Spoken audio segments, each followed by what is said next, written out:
სლენდერმენი მეორე მსოფლიო ომის არის საშინელებათა თამაში, რომელშიც მოგიწევთ მეორე მსოფლიო ომის მიტოვებული ნაცისტების ბაზაში შეღწევა. თქვენ მოგეცემათ მისია, მოიძიოთ ბაზაში დამალული ორი ჩანთა. ინტელი ამბობს, რომ ნაცისტები ცდილობდნენ ექსპერიმენტების ჩატარებას ჯარისკაცებზე, რათა თავად შეექმნათ სლენდერმენი. სლენდერმენი არის გამოგონილი ზებუნებრივი პერსონაჟი, რომელიც წარმოიშვა როგორც საშინელი ინტერნეტ მიმი, რომელიც შეიქმნა Something Awful ფორუმის მომხმარებლის ერიკ კნუდსენის მიერ, ასევე ცნობილი როგორც ვიქტორ სერჟი. 2009 წელს ის გამოსახულია როგორც გამხდარი, არაბუნებრივი სიმაღლის ჰუმანოიდი უსახური თავით. სლენდერმენი არის რამდენიმე კამერაზე დაფიქსირებული. და არავინ იცის ის მართლა არსებობს თუ არა. შეიძლება ეს ფოტოების მონტაჟი იყოს, მაგრამ მე თქვენ რამდენიმე ფოტოს განახებთ.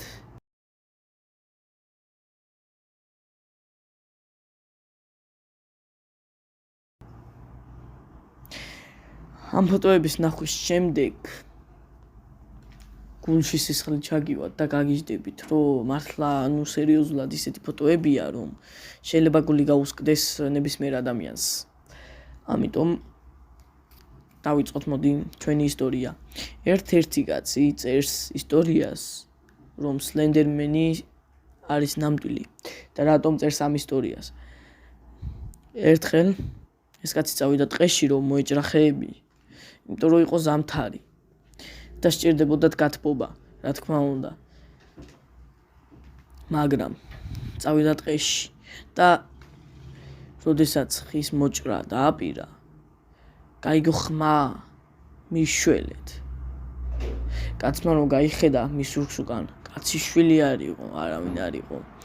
ხოლო ისევ რომ ხეს მიუბრუნდა, ისევ გაიგო იგივე ხმა, ამჯერად უფრო ხმამაღლა მიშველეთ. მაგრამ მაინც არავინ არ იყო, ისევ გაიხედა ამ კაცმა უკან, შეამოწმა ყველაფერი რაც კი იყო, მაგრამ არაფერი. გაიხედა წინ, ხის მოსაჭრელად გავიდა, ისევ იგივე, ხოლო ბოლოს კიდევ იგივენაირად რომ მივიდა ხის მოსაჭრელად, უკვე დაინახა ერთი მაღალი კაცი, რომელიც ალბათ იქნებოდა ჩვენი სლენდერმენი. მას ბავშვისთვის ჰქონდა ხელი მოკიდებული და ასე ვთქვათ, ელაპარაკებოდა, მაგრამ კაცმა თქვა, რომ ეს ადამიანი არ გავდა არაფერს, სახე არ ქონდა, თვალები, პირი, ცხვირი, ყურები, არაფერი. ეცვა მარტო შავი შარვალ კოსტუმი. ასე ვთქვათ, შემოსაცმელები რა. მოკლედ, დაუბრუნდეთ ჩვენს ისტორიას. ამ დროს ამ კაცს გაუკვირდა და გაიქცა სახლში, სადაც წესით თავისი ცოლ-შვილი უნდა ყოფილიყვნენ. წავიდა სახლში და დაწვა და დაიძინა. მეორე დილით იღვიძებს და მისი ცოლი გვერდზე აღარ უწევს. არც მისი შვილი აღარ წევს თავის იმაში აკვანში. სამწუხაროდ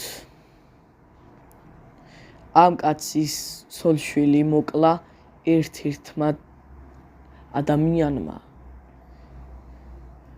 იყო სისხლჩაქცევები, იყო ნაკაწრები, იყო სხვათა შორის ნატყვი არიც იყო. ეტყობა რომელიმე ადამიანმა გაიგო, მაგრამ ამ კაცს რატო ეძინა ასე ღრმად არავინ არ იცის. რომელიმე ადამიანმა გაიგო ყვირილის ხმა და გაიშროლა ტყვია და ამ ქალს მოვარტყა, არ ვიცით, ეს არ არის დაზუსტებული ინფორმაცია. ეს კაცი გაგიჟდა, წავიდა ტყეში, რათა ენახა ისევ ის მაღალი პიროვნება თუ იქნებოდა იმ ბავშვთან ერთად. მაგრამ ის ადამიანი იქ აღარ დახვდა. სამაგიეროდ მისი ცოლ-შვილი დახვდა, ხელი-ხელ ჩაკიდებული მაგრამ მაინც ვერაფერი ისინი არ იყვნენ ცოცხლები, ამ კაცს ყველაფერი მოელანდა. მაგრამ საიდან გამომდინარე ვიცით ეს ყველაფერი რომ სლენდერმენი არ არის ნამდვილი. ეს ისტორია მოგვითხრობს რომ საშინელებათა პერსონაჟები დღემდე შეიძლება არსებობდნენ. და ამას ვერანაირი მეცნიერი და ვერანაირი პრესა ვერ დაამტკიცებს. ამიტომ დღეისათვის სულ ეს იყო მეგობრებო. მინდა გითხრათ რომ ეს იყო ჩემი პირველი ვიდეო და არ გამიბრაზეთ თუ რაღაცა ცუდად გამოვიდა. რომ არც დაწერილი ესე მივაფუჩეჩე ესე ვთქვათ ეს ვიდეო, იმიტომ რომ თან მეჩქარება გასასვლელი ვარ და მოკლედ მადლობა ვინც დარჩა ამ არხზე და ვინც ბოლომდე უყურა ჩემ ვიდეოს. ნახვამდის.